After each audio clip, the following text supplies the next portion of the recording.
ભાજપના સાંસદ મનસુખ વસાવા ફરીથી ભાજપના નેતાઓ સામે લાલ ઘૂમ થયા છે અને તેમણે ચૈતર વસાવા પર પ્રહાર કરતા કહ્યું કે ભરૂચના બધા ભાજપના નેતાઓ ચૈતર વસાવા સામે બોલતા નથી અને ખાલી મેં એકલાએ ઠેકો નથી લીધો તેમ કહી મનસુખ વસાવાએ ભાજપના નેતાને ચૈતર વસાવા સામે પ્રહારો કર્યા હતા. ભરૂચ નર્મદાના ભાજપ નેતાઓ સામે જ ભરૂચના સાંસદ લાલ ગુમ થયા છે. ચૈતર વસાવાના મુદ્દે પદાધિકારીઓ કે ધારાસભ્યો ન બોલતા સાંસદ અકળાયા હોવાની વાત સામે આવે છે. મનસુખ વસાવાએ દેડિયાપાડા ખાતે આયોજિત કાર્યકર્તા સંમેલનમાં જાહેર મંચ પરથી કહ્યું કે ચૈતર વસાવા સામે 19 ગુના નોંધાયેલા છે અને ચૈતર વસાવા ગુનાહિત માનસિકતા ધરાવે છે. મનસુખ વસાવાએ વધુમાં કહ્યું કે ચૈતર મુદ્દે પ્રદેશ નેતાઓએ પણ બોલવું પડે, ખાલી એકલા મનસુખભાઈ ઠેકો નથી લીધો. દર્શનાબેન અને મોતીસી કેમ ચૈતર વસાવા સામે બોલતા નથી? મનસુખ વસાવાએ વધુમાં કહ્યું કે આપ અને ચૈતર વસાવા દ્વારા આદિવાસી સંસ્કૃતિને ખતમ કરવાનું અભિયાન ચાલી રહ્યું છે. આવા તત્વો સામે નહીં બોલીએ તો ખતમ થઈ જઈશું અને ચૈતર અને તેના ગુંડાઓ સામે હું લડું છું, મને પણ સપોર્ટ કરો તેવી વાત તેમણે કરી હતી.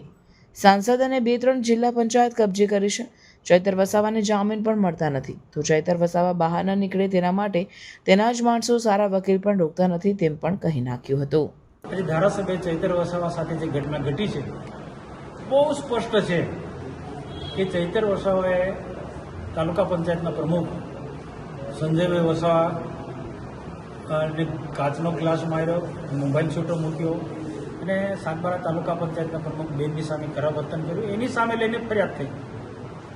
કોઈ પણ ફરિયાદ થાય એટલે પોલીસની ફરજ છે કે ફરિયાદ દાખલ કરે અને એ ફરિયાદના કારણે એની ધરપકડ થઈ.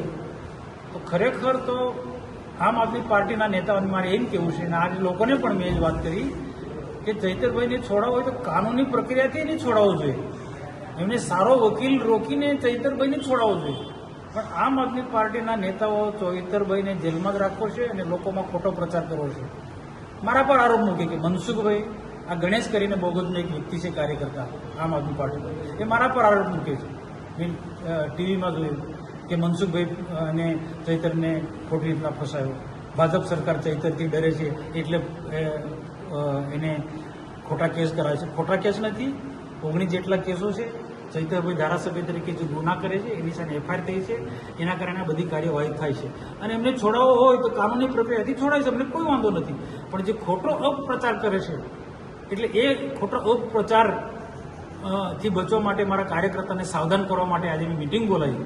નહીં તો શું છે, ચોર સાવકાને દંડે એના જેવી સ્થિતિનું નિર્માણ થઈ રહ્યું છે. આજે સોશિયલ મીડિયામાં જે લોકોને ખબર નથી, બીજા જિલ્લાના લોકો, બીજા તાલુકાના લોકો, એ બધા અમારા પર જ માસલા ધોય છે. ભાજપવાળાએ ચૈતરભાઈને ફિટ કર્યો, ભાજપવાળાએ ચૈતરભાઈને ફિટ કર્યો. તો આના માટે અમારા કાર્યકર્તાને પણ કહ્યું કે આપણી સાચી વાત લોકોને મૂકો. આપણા કાર્યકર્તાઓ પણ સોશિયલ મીડિયામાં જે ઘટના ઘટી છે એની વાત મૂકો. ચૈતરભાઈએ ખરેખર વિકાસના મુદ્દાની વાત કરાવી છે, વિકાસના મુદ્દાને રજૂ કર્યો.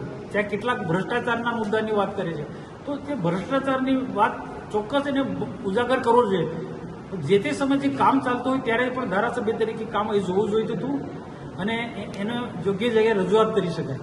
હોન્ડા નવસર્જન મોટર્સ લાવી રહ્યું છે smart workshop with expert hand, latest tool and zero hazel experience ફક્ત તમારા માટે. સર્વિસીસ જેમ કે સ્માર્ટ બાઇક વર્કશોપ, નવી ટેકનોલોજી અને પ્રોફેશનલ મેકેનિઝમ, જ્યાં દરેક સેવાઓ મળે વિશ્વાસ અને ચોકસાઈ સાથે. એક્સટેન્ડેડ વોરંટી પ્લસ અચાનકથી આવતા મરમ્મતના ખર્ચાથી બચાવ અને તમે તમારો સફર નિશ્ચિંત કરી શકો. એન્યુઅલ મેન્ટેનન્સ કોન્ટ્રાક્ટ, આખું વર્ષ બાઇકને શ્રેષ્ઠ કાળજી એક સરળ પેકેજમાં. એક્સપ્રેસ સર્વિસ, કારણ કે તમારો સમય અમૂલ્ય છે. સેવા ઝડપથી પૂરી થશે. રવિવાર સેવા, તમારા આરામના દિવસે પણ અમે હાજર. Free pickup and drop service, હવે 5 કિલોમીટર સુધીની આરામદાયક સેવા તમારા દ્વારે. કમ્પ્યુટરાઇઝ્ડ બાઇક ચેકઅપ, એમએસસી ટૂલ્સથી સચોટ તપાસ, કેમ કે નાની ખામી પણ છૂટી ના જાય. Genuine spare parts, engine oils, performance અને આયુષ્યમાં કોઈ સમાધાન નહીં. કસ્ટમર લાઉન્જ, સર્વિસ દરમિયાન તમે આરામથી બેસી શકો. એસી, આરામદાયક બેઠક અને રિફ્રેશમેન્ટ સાથે. હવે બાઇકની સર્વિસીસ કરાવી છે તો હોન્ડા નવસર્જન મોટર્સ પર જ આવજો, કેમ કે અહીંયા બાઇક પણ ખુશ અને બાઇક વાળાઓ પણ. વિઝિટ કરો આજે જ સ્ક્રીન પર આપેલ એડ્રેસીસ પર.